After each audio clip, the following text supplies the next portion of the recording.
হৈ গ'ল তই হাজি কাচি আছ কিয় মানে হা বিয়া খাবলৈ যাবি এইবিলাক কি কৰিছ চব গাল চাল চকুটো ৰঙা নীলা কৰি দিছ কিয় পূজা কৰিব যাবি নে কি কৰিব যাবি মোক ক মোক লগত লৈ যাবি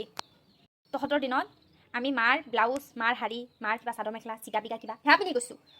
একমাহ আগৰ পৰা ডিছকাছ কি পিন্ধিব কি নিপিন্ধিব কি কৰিব কি নকৰিব তেনেকৈ যদি অলপ পঢ়িলিহেঁতেন ভাল ৰিজাল্ট কৰিলিহেঁতেন তেনেকৈ যদি পঢ়াটো লৈ পেলাই অলপ চিৰিয়াছ হ'লিহেঁতেন বহুত ভাল ৰিজাল্ট কৰিব পাৰিলিহেঁতেন এনেকেই ডুবি মৰিবি বুজিছ এনেকেই ডুবি মৰিবি গৈ আছ 2 ঘণ্টাৰ ভিতৰতে ঘৰত আহিবি 2টামানত আহি যাতে ঘৰত সোমাওঁ মই যাতে ফোন কৰিব নালাগে আকৌ 2টাত আহি ঘৰ সোমাবি কিমান লাগে 500 টকা লাগে 100 টকা লৈ যা টমটম ভাড়া কিহৰ 500 টকা হা ৰেষ্টুৰেণ্টত খাব যাবি তই সৰস্বতী পূজাৰ দিনা ৰেষ্টুৰেণ্টত কিয় খাব যাবি কলেজতে পঢ়াত খুৱাব পুৰি খুৱাব লুচি খুৱাব সেয়া খাবি কিয় আকৌ ৰেষ্টুৰেণ্টত পিজ্জা বাৰ্গাৰ খাব যাব লাগে কোনো দৰকাৰ নাই কিয়া বা সৰস্বতী পূজাৰ দিনা ৰেষ্টুৰেণ্ট যাব লাগে সেইটো কাৰণে ইমান হাজোন কাচোন তোৰ 100 টকা দিম 100 টকা হ'লে যাবি নহ'লে নাই ঘৰতে বহি থাক তোক মই কৈ দিয়া নাছিলোঁ কিমান টাইমত আহি ঘৰত সোমাবি গোটেই গাঁৱৰ ছোৱালী আহি সোমাল ঘৰে ঘৰে তই ক'ত আছ